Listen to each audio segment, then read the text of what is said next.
mengenal Daulah Abbasiyah. Daulah Abbasiyah adalah keturunan keluarga Abbas yang menjadi raja dan memegang pemerintahan secara turun-temurun.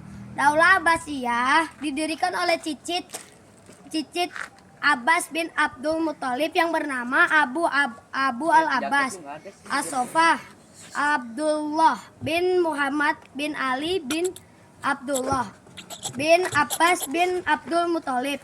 Masa keemasan Daulah Abbasiyah terjadi pada era kepemimpinan Harun ar-Rasyid dan berlanjut sampai era Al-Makmun.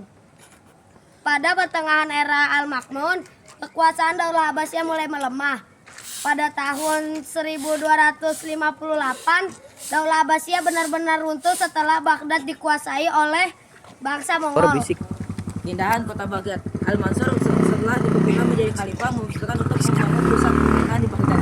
Al-Mansur mulai membangun Baghdad pada 7 tahun 760 Masehi. Ia mengerjakan sekitar 1000 arsitek, pengrajin, dan buruh yang didatangkan dari berbagai wilayah seperti Syria, Suriah, dan sekitarnya, Mesopotamia, Irak, dan sekitarnya di daerah-daerah lain. Setelah selesai, Al-Mansur memberikan nama resmi kepada Al-Baghdad dengan sebutan Madinat Al-Salam, kota perdamaian. Tata kota Baghdad dirancang dalam bentuk bundar, oleh karena itu Baghdad dikenal dengan istilah kota bundar. Keindahan kota Baghdad. Al-Mansur setelah dikukuhkan menjadi khalifah memutuskan untuk membangun pusat pemerintahan di Baghdad. Al-Mansur mulai membangun Baghdad pada tahun 762 Masehi.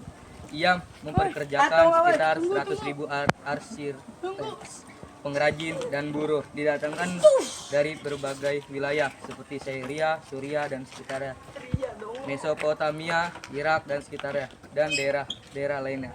Setelah selesai, Al-Mansur memberikan nama resmi kepada kota Baghdad dengan sebutan Madinat Al-Salam, kota perdamaian.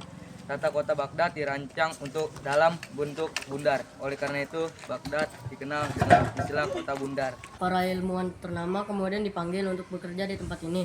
Di antaranya adalah Hunain Ibnu Ishaq dan Sabit bin Qurrah. Sejak menjadi lembaga formal, Bait al-Hikmah berkembang menjadi pusat ilmu pengetahuan. Bait al-Hikmah bukan lagi sekedar berfungsi sebagai biro penerjemah, tetapi berkembang sebagai pusat berkembang ilmu pengetahuan. Bait al-Hikmah melahirkan para filosof muslim seperti Al-Kindi, Al-Farabi, hingga Al-Ghazali. Keberadaan Bait al-Hikmah sebagai pusat ilmu pengetahuan dunia terus berkembang sampai beberapa penguasa berikutnya, yakni Al-Muqtasim dari Masehi 833 sampai 842 dan Al-Watsiq dari Masehi 842 sampai 847. Namun kejayaan Bait al-Hikmah mulai meredup pada masa Al-Mutawakkil pada Masehi 847 sampai 861 Masehi. Al-Hikmah sebagai pusat ilmu pengetahuan. Bait al-Hikmah dibangun oleh Khalifah Harun ar-Rasyid dengan tujuan awal sebagai perpustakaan pribadi.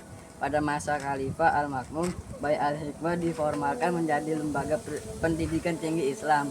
Bait al-Hikmah dikembangkan menjadi lembaga pendidikan formal dalam rangka mewadahi perkembangan ilmu pengetahuan di Baghdad pada saat itu. Perkembangan ilmu pengetahuan diawali dari kegiatan penerjemahan buku-buku ilmu pengetahuan berbahasa Yunani. Di tempat ini berkumpul para ahli bahasa Yunani dari Syria yang menerjemahkan buku-buku tentang aritmatika, geografi, filsafat, dan lain-lain dari bahasa Yunani ke bahasa Syria. Bait al-Hikmah dibangun sebagai fasilitas bagi para ilmuwan agar mereka bisa berkembang dengan lebih baik.